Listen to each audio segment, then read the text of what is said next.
युद्धजन्य परिस्थितीच्या संदर्भात माजी लेफ्टनंट जनरल ढगे सर आपल्यासोबत जोडले गेलेत. सर, तुमची आत्तापर्यंत ज्या पद्धतीचं युद्ध अवघ्या काही तासात या तीनही देशांमध्ये लढलं गेलंय ते पाहता किती तीव्रता दिसते या युद्धाची? मिलिंदजी नमस्कार. आणि सर्वात पहिल्यांदा थोडंसं मी नावामध्ये करेक्शन करतो. मी लेफ्टनंट कर्नल सतीश ढगे आहे, not lieutenant general Satish Dhage.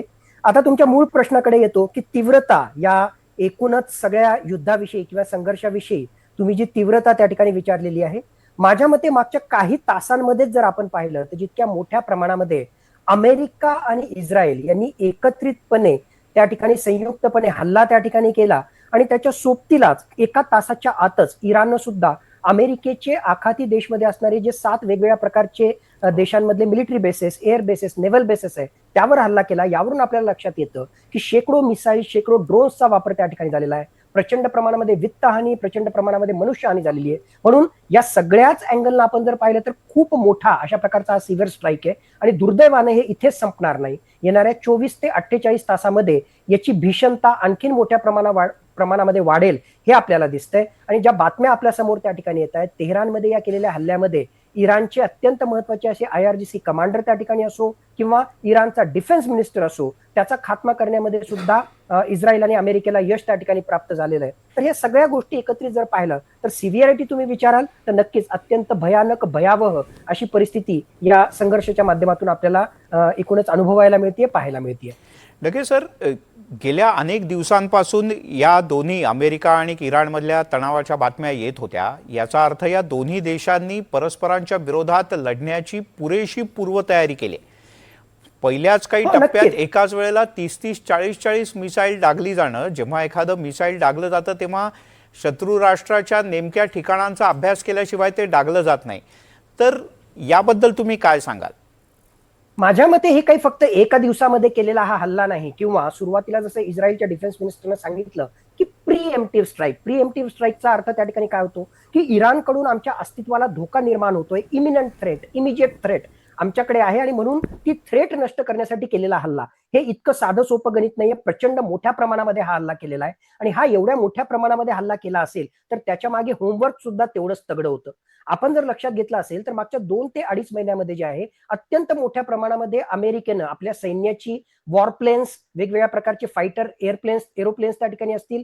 त्याचबरोबर सगळ्यात महत्वाचं त्याचे USS अब्राहम लिंकन आणि USS गेराल्ड R फोर्ड हे एअरक्राफ्ट कॅरियर जे आहे चीनची घेराबंदी करण्यासाठी वापरले. म्हणजे होमवर्क, इंटेलिजन्सच्या पॉईंट ऑफ व्ह्यूनं होमवर्क USA एकूण स्ट्राईक पॉवरच्या साधारणतः 30% ते 40% स्ट्राईक पॉवर ऑलरेडी अमेरिकानं त्या ठिकाणी डिप्लॉय करून ठेवलेलं आहे. मग एवढ्या मोठ्या प्रमाणामध्ये तयारी अमेरिकेनं केलेली आहे. ऑफकोर्स त्यांच्या सोबतीला इस्रायल त्या ठिकाणी आहे. आणि सर्वात महत्वाची गोष्ट, या मिलिटरी केपेबिलिटीजला जे आहे इराणमधला मागच्या 2-3 महिन्यातला जो अंतर्गत असंतोष आहे तो सुद्धा अमेरिका आपल्या फायद्याला त्याचा जो आहे आपल्या फायद्यासाठी वापर करून घेतोय. आणि अशा एकत्रित प्रयत्नातून त्याची रणनीती येणाऱ्या काळामध्ये जे आहे आपल्याला इराण विरुद्ध पाहायला मिळेल. आणि आज सुद्धा काही तासांच्या हल्ल्यामध्ये त्याच आपल्याला एक प्रकारे जे आहे प्रत्यंतर झालेलं दिसतंय. ढगे सर, आणखीन एक प्रश्न आहे ज्याची जगाला भीती आहे आणि ज्याच भीतीपोटी खरं तर अमेरिकेने इराणला सातत्यानं धमक्या दिल्या होत्या हल्ल्याच्या आणि शरण यायला सांगितलं होतं, ते म्हणजे अण्वस्त्र. इराणनं सातत्यानं म्हटलं की आमच्याकडे मोठ्या प्रमाणात अण्वस्त्रांचा साठा आहे आणि अमेरिकेनं सातत्यानं आग्रह धरला होता की तुम्ही अण्वस्त्र आपली सगळी नष्ट करा किंवा ती आमच्या सुपूर्द करा किंवा आपण ती नष्ट करू.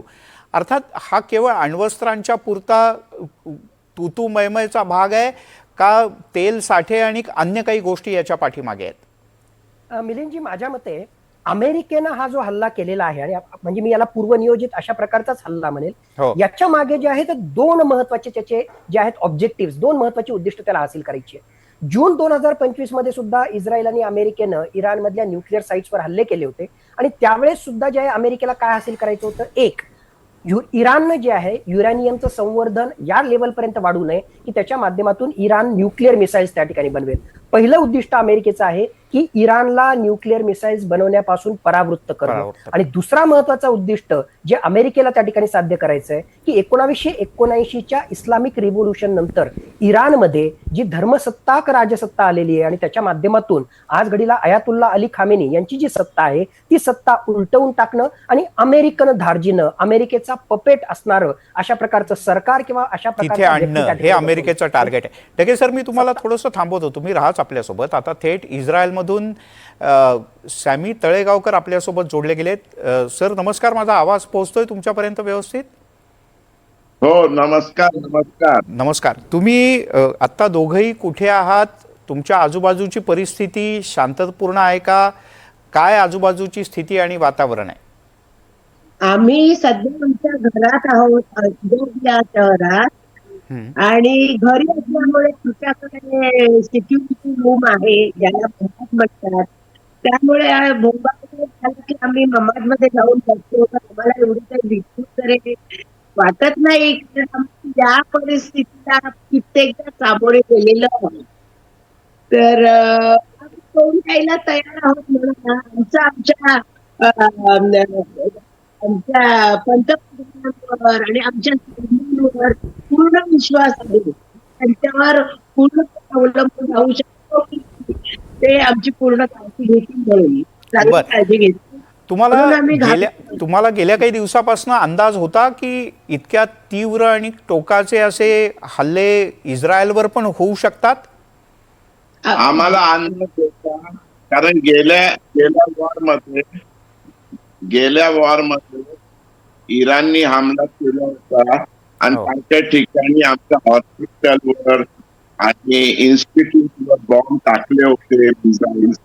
मला वाटते आता मिसाईलचा त्यांनी वापर केला नाही, म्हणून आतापर्यंत एवढा कुठलाही नुकसान झालं नाही आहे. पण सांगता नाही, रात्रीच्या पाळी ते लोक रात्रीचा फायदा घेतील. बर, तुम्ही राहता त्या परिसरात आतापर्यंत जसे सायरन वाजतात तसे किंवा काही अलर्ट तुम्हाला देण्यात आलाय, काय विशेष सूचना देण्यात आली आहेत की घराबाहेर पडू नका किंवा अन्य काय प्रकारची काळजी घ्या?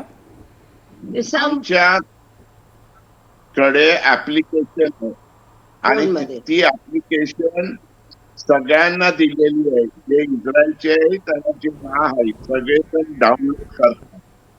आणि अटॅक व्हायच्या आधीच आम्हाला संदेश मिळतात की असा अटॅक होणार आहे, तयारीत राहतात आणि जाऊन शेल्टर मध्ये जातात.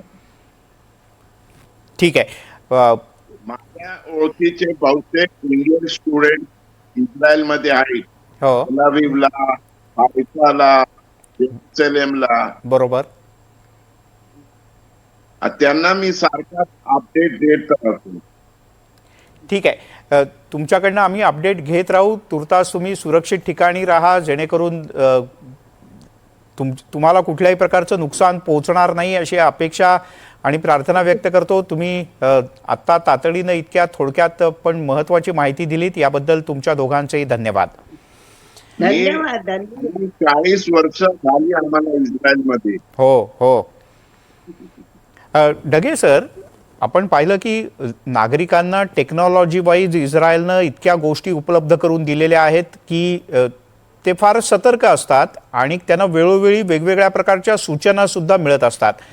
आत्ताची गेल्या काही तासातली युद्धाची तीव्रता पाहता अमेरिकेचा सातत्यानं असा प्रयत्न राहिला आहे, मग यापूर्वी अफगाणिस्तानचं युद्ध असो किंवा इराक किंवा अन्यही प्रकारची वेळोवेळी झालेली युद्ध, अमेरिका असा कायम प्रयत्न करते की एक 4-6 दिवसात हे युद्ध संपावं आणि अमेरिकेच्या दृष्टीनं सोयीची अशी स्थिती निर्माण व्हावी. आता सुद्धा अमेरिकेची स्ट्रॅटेजी अशीच असेल?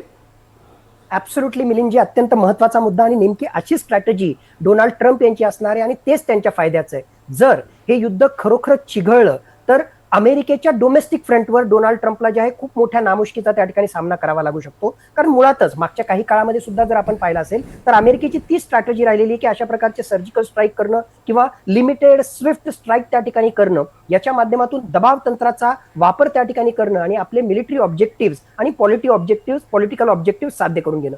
जर समजा हे युद्ध चिघळलं तर हे अमेरिकेला परवडण्यासारखं नाही. पॉईंट नंबर 1 कशासाठी? कारण जेवढ्या मोठ्या प्रमाणामध्ये एअरक्राफ्ट कॅरियर, फायटर प्लेन्स आणि सैनिक त्या ठिकाणी डिप्लॉय करून ठेवलेले आहेत, हा खर्च अमेरिकेला परवडणारा नाही. आणि आपण पाहिलं की मागच्या 1 वर्षामध्ये जे आहे मोठ्या प्रमाणामध्ये अमेरिकेच्या अर्थव्यवस्थेचे बुरे हाल आहेत, मोठ्या प्रमाणामध्ये तिथे महागाई त्या ठिकाणी वाढतीये. त्यामुळे एक प्रकारे डोनाल्ड ट्रम्प यांचं अप्रुव्हल रेटिंग जे आहे ते आणखीन खाली घसरणार आहे. दुसरी महत्वाची गोष्ट, मिड टर्म इलेक्शन्स अमेरिकेमध्ये हे जर युद्ध असंच त्या ठिकाणी खेचलं गेलं तर त्या मिड टर्म इलेक्शन मध्ये जे आहे रिपब्लिकन पार्टीचा, डोनाल्ड ट्रम्पच्या रिपब्लिकन पार्टीला जो आहे मोठा फटका त्या ठिकाणी बसू शकतो. दुसरी गोष्ट आणि तिसरी सर्वात महत्वाची गोष्ट, प्रीएम्प्टिव्ह स्ट्राईकच्या माध्यमातून अशा प्रकारचे हल्ले केले पण याला युद्धाचं स्वरूप जर त्या ठिकाणी प्राप्त होत असेल आणि जर लांबत असेल तर सगळ्यात पहिली गोष्ट आता डोनाल्ड ट्रम्प प्रशासनाला जी करणे आवश्यक आहे ती म्हणजे अमेरिकेचं काँग्रेस, म्हणजे थोडक्यात अमेरिकेच्या संसदेकडून अप्रुव्हल मिळवणं. डेमोक्रेटिक पक्षाचे जे खासदार आहेत त्यांच्याकडून इतक्या सहजासहजी अप्रुव्हल मिळणार नाही. म्हणून शॉर्ट स्विफ्ट स्ट्राईक करणं आणि या दबाव तंत्राच्या माध्यमातून